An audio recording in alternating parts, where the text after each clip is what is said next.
My mid-season review. What a start to the season it's been. Let's break it all down, give you my thoughts. We'll look at the VFL team as well. We'll have a look at the rest of the year. Let's get into it. Before we do get into it, just want to take this time out to say thank you all for just the outstanding, incredible, loving support on this channel, on Instagram, Facebook, wherever you're sort of getting your Swoop news from, or whatever you sort of want to call it. I am just so appreciative of this community that we've built, and I just want to just say thank you from the bottom of my heart, whether you've watched, liked, or subscribed, shared it to a friend, or bought some merch, or just liked it on Instagram, shared it. Whatever you've done, it's all contributed to where I am right now. So I want to thank you for coming on this journey, and it's only going to get bigger and better from here. So just thank you again, and you all mean the absolute world to me. All right, enough of that sappy stuff, even though you all know I love to get a little bit sappy at times. Let's get into this mid-season review. Now, Collingwood sit on top of the ladder. We are 11-2. Who the hell saw this coming? Not me. Definitely not me, especially with the first half of our fixture. It was just insane, right? We knew we were getting grand finalists back-to-back. We knew we weren't getting any quote-unquote easy team until, nearly halfway through when we played the Kangaroos for the first time. We were getting all the top 8 teams from last year, and we had the third hardest difficulty according to Fox Footy when they released it back in, November last year. So that is that's insane to go from where we were, 9th with the third hardest rated fixture, to where we are now halfway through the season, 11-2, 134%, pretty much where we were in 2023, which is just, the parallel on that is just absolutely incredible. So we had that early hiccup against the Giants, and I remember saying that game was an anomaly. It wasn't like the Collingwood that I was seeing at training at all. We looked just shades of what we were, and then it's like, Collingwood aren't finishing in the top 8. Collingwood are too old, too slow. Collingwood this, Collingwood of that. The next week we go and we back it up, or not really back it up, we prove everyone wrong with a 90-plus point drubbing of Port Adelaide at the G. That's insane, right? That's a nearly 140-point turnaround from opening round, losing by 50-plus points to the Giants, beating Port Adelaide by 90-plus points in the span of 2 weeks. And then everyone's like, oh, hang on a second, we're sorry. Is this what really Collingwood looks like? Yeah, that's what Collingwood really looks like. That Giants game was an absolute anomaly. And since that Giants game, so we lose to the Giants, we win, 6 in a row. We lose to Geelong, where we probably should have won. We should probably be sitting 12-1 at the moment. That Geelong game, they just worked us out in that last quarter, and that's who I'm scared about in the second half of the season, but we'll talk a little bit about that later maybe. That Geelong just worked us out. We nearly had it after the siren. It wasn't to be. We lose that game. We go on to win 5. And from that GWS game to now, it's been a long and arduous 13 rounds. And we are just sitting pretty on top of the ladder. As I'm recording this, it's a 6-point gap. What I've loved about our season so far is, yes, okay, we're winning games. Amazing, right? But I say it probably every review video that I do, is that we are starting to become a chameleon team, right? Not only do we have different gears, we're going from a 2023 and we're just adding gears to it, right? Adding stuff to that absolute 2023 machine. 2024 was an anomaly with all of those injuries. At one stage we had 15 to 17 players injured. So I'm going to forget about that. Besides that last chunk, when we started getting a few players back, we win most of our games in that last quarter of the season, nearly played finals. We bring that into 2025. We added a couple of gears. We added Houston, Membry, Perryman, who have all done incredible things. And we're keeping teams to less than 70 points on average. That's ridiculous. That's premiership contender areas. We're the number 1 team to score off turnover. We're the number 1 team to stop teams scoring off turnover, which is, David King was saying that the only teams who have done that at this point of the season is the 07 and 09 Cats. We both know where that went.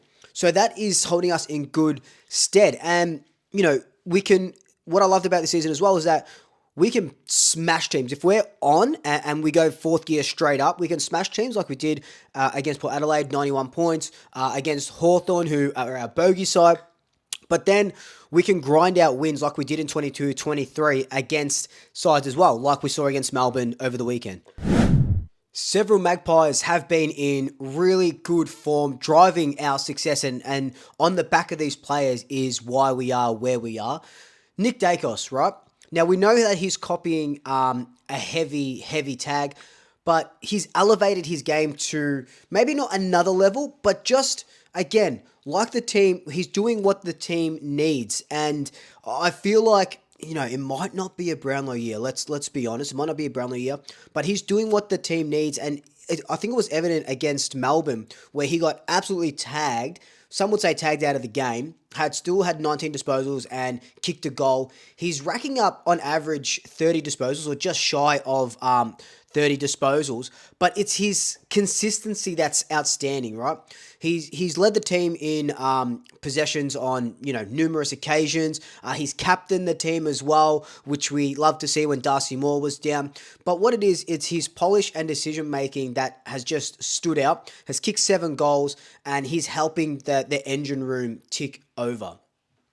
Another one, talking about engine room ticking over, Steel Sidebottom. Like, this guy, right? He has just come from the clouds where, we thought maybe this might be his last year. But not only is he one of the more experienced players, he's brought a youthful energy to the team. Like, how does that happen? His calmness, his just presence around the ball. He's gone into the middle as an inside mid, and it's helping the likes of Ned Long, who has also been just a revelation and will be our most improved by year's end. You got to think that this guy was discarded by Hawthorn, a 2024 mid-season draftee, and he's averaging 19 disposals and 7 tackles a game, which it is incredible to think because he was the sub for the first few rounds as well. So he wasn't getting full games. But now he is literally, I don't care what anyone says, he is an A grader. And then you look at our forward line and what they've been able to do as well. And that's another gear that I've said that we've gone above and beyond. We've added Tim Memory. At one stage we had Memory, McStay, and Mycheck until McStay's unfortunate injury that saw him out for a number of rounds. But Jamie Elliott, like Steel Sidebottom, he's wound back the clock as well. He's leading our goal kickers with 34 goals, right? He is only 5 short of equaling his best tally, which was 39, and he's in All-Australian contention as well. He snagged 6 goals in round 9 against Fremantle. He's kicked a bag of 5 goals in consecutive weeks as well, and it's just been absolutely clutch from our Ice King. Tim Memory, he comes on, 16 goals, Mycheck, 23 goals, Bobby Hill is popping up, and, we talked about McStay and not having him, but what we're doing at the moment is we're not relying on one sole player. Yes, some players get off the hook, like Elliott and Mycheck and Bobby sometimes, but it's the whole synergy of that forward line that's working really well. So we touched on our defenders at the start and how we kept, teams to below 70 or around 70 points on average for our, 13 games, which is just absolutely incredible. That's being led by Darcy Moore, probably the best captain in the AFL, in my very biased opinion. Darcy hasn't had a very good run of it. You got to think that at the start of the year, Reef McInnes went down with an ACL injury, and he was supposed to be our Nathan Murphy replacement. Billy Frampton comes in and plays the game incredibly well. Jeremy Howe's probably in All-Australian form. The likes of Dan Houston, and I know Dan Houston isn't his All-Australian best at the moment, but he's playing a different role to what he was playing in Port Adelaide. The role that he's playing now, though, it lets Josh Daicos be that offensive backman, because it's Josh Daicos' first time in the half-back line, thereabouts. It's letting him run and carry, and Dan Houston's playing more of a lockdown. Harry Perryman as well has been an incredible pickup, and although he started in the midfield, and I love him as a midfielder, he's moved down to half-back because we've needed him there. Proven me wrong, because I said I didn't want him in the half-back line because I thought he was a better midfielder, but he's gone down there, has played a role. Isaac Quaynor, it's these guys like, Darcy, Howe, and Billy Frampton are the older heads down there. And then you add a Houston and a Perryman to that side, and a Josh Daicos, who was probably in, I keep saying All-Australian form, but I think they are all in All-Australian form. And you've just got a recipe for a great defensive team, and they might not look synergized on paper, if you will. But to keep teams to under 70 points on average is just absolutely incredible. So it hasn't all been smooth sailing, especially injury-wise. We've had a few injuries, here and there throughout the season. We still haven't seen Tom Mitchell in the first team. Thankfully, he's played in the VFL. He's played a handful of games, so he's ready to go when we need him. Ned Long's probably keeping him out of the team. Dan McStay returned against Melbourne, and, McStay was out since that Anzac Day game, so he was out for like 8 weeks or something like that. So we didn't have that big forward target or the second ruck helping us. So Mason Cox comes in and supports Darcy Cameron. Lipinski, we know, just had his concussion. Schultz, who has been incredible this season and is leading our I think it's our forward 50 pressure, or just our pressure around the ground, absolutely leading it. Has a great game against Carlton. Does his hamstring, he's out for a few weeks. Comes back, concussion, he's out for a few weeks. Comes back, does his hamstring again, he's out for 5 weeks. He just can't get a run of it, even though he's had such a good season. Definitely a lot more improved than he was in his first season with the Pies. I hope when he comes back, he has a good season and a clean season all throughout. We know we still have those big injuries in Harvey Harrison. McInnes won't come back because they've done they've got an ACL injury, so they won't come back. Ash Johnson broke his leg early this season. He's probably 4 or 5 weeks away. Finn McRae is, I think they said, is a few months away with that shoulder, Rico. So there are a couple of long-term injuries and just medium to short-term. I didn't even mention Maynard, or Jordan De Goey. I think Jordan De Goey is the biggest one with his Achilles. And, Jordan De Goey's played a handful of games, hasn't looked good in those handful of games. So now they're giving him more time in the world. So when he does come back, he's not in and out of the team with like an Achilles or this or that. He goes to Doha in the preseason, gets his groin and stuff looked after. And now it's just another injury. So I'm hoping, just kind of like Schultz, that when he gets back into this team, there's no more outs with injuries and he can just find that 2023 form, because we are, I know we're winning now, but we are a better team when Jordan De Goey is dominating there. And I don't care if, you're playing him in the middle 30% and forward 70% of the time. I'd welcome that, right? I would welcome that because we know what Jordan Goey can do in the forward line. Kind of like a Dangerfield with what he's doing with Geelong. He ripped us apart in that last quarter. I would love De Goey to do something like that as well. But those are the injuries. We obviously go into the mid-season draft. We add Noah House, who is a 19-year-old key forward, and Rowan Steele, who is a 23-year-old midfielder. And they're doing pretty well in the VFL. Steele had his best game. He's only played 2 games, but he's had his best game last week against the Demons, his former side, the Demons, in the VFL. Under Fly, the team's just taken the chaos ball style that we loved in 22, loved in 23, and like I said earlier, leveled it up and added gears to it. I'm talking fast ball movement, attacking through the corridor, and these pressure pies is just something that we've seen, but we've just gone one step further. And like I said, our forward line isn't relying on one guy, right? Everyone, it's all spreading the load, it's all dangerous, it's team first footy. How many other clubs can say that they're playing team first footy? And we talked about our defense and how elite we are, the pressure acts, the structure, our ability to just lock it in and win territory battles. And that's why we've conceded so few points. We are just one of those teams that people watch because they like the way we play. They might hate us, but they love the way we play. One thing that hasn't really been talked about that I could see, and when I was doing research for this video, is that our third quarters have been pretty good, and I'm pretty sure, if my research is correct, we're the best third quarter team in the comp. So shout out to Jared Wade and the coaching staff for our fitness, the tweaks, and the Magpie belief going into that third quarter after a halftime break and just switching on that gear. One thing I did love about our style and strategy this year as well is the ability to rotate players. So giving the older boys a rest when we need, blooding kids like Ed Allen, Lockie Sullivan, giving them a little bit more time. In that Fremantle game, we drop 4 players, and we're able to then, bring in a couple of guys, give the older guys a rest. They come in and perform well the next week. So we'll see that more during the second half of the season. So we'll touch on the VFL a little bit because there are some names that I quickly want to touch on. So we're sitting pretty well, 6 wins, 4 losses, and sitting in that finals mix. It's still a long way to go. We've had a couple of big wins, a couple of disappointing losses. But one guy that stood out, you know who I'm going to say, Charlie West. He is just on fire, and we thought that he was going to debut. He kicked 11 goals in his first 4 games. He just looks like an old school full forward. And yeah, like I said, we thought he was going to debut.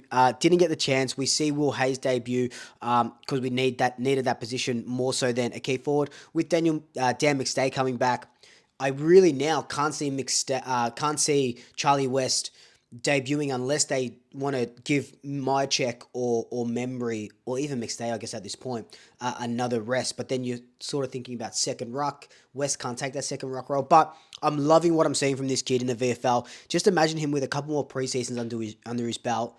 Jonathan Brown-esque.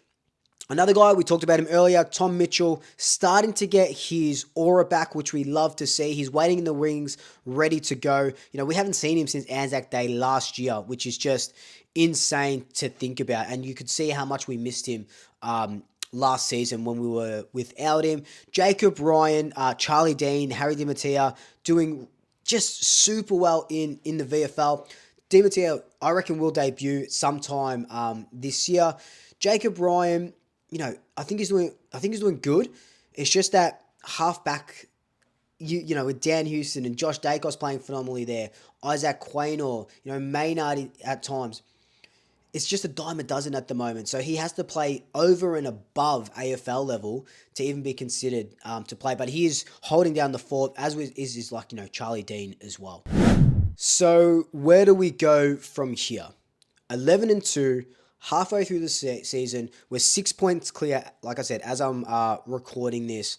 And, our draw gets a touch easier, but not too much, right? We get St Kilda and West Coast back-to-back at Marvel Stadium. I might have to rent out a hotel room there because the travel from MCD to Marvel Stadium is just too much for me. Then we get Carlton. Thankfully, we only go interstate twice. So Gold Coast and Adelaide, which will be pretty hard games because they're both vying for that top 4 spot. I'm going to make a prediction now where I still think we drop a couple of games because it's probably inevitable. In our premiership season, we dropped, those 2 games, Carlton and Hawthorn back-to-back towards the end of the year. What did we finish there? 18-4? You know what? Stuff it. This might bite me in the ass, but I'm saying we're going to finish the season 20-3. That means we only drop 1 game. 19-4 is still very, very good. Oh my God. And you got to think that we're on 11-2. We are 1 win short of where we were last year. We had 12 wins last year, and we should get that, hopefully against St Kilda. What would be a failure at this point? I think a failure at this point would be dropping out of the top 2. Staying in the top 4, amazing, but I don't want to finish 3rd or 4th and have to travel to the Gabba or to the Gold Coast or something like that. I'd rather, a first final at the MCG, of course.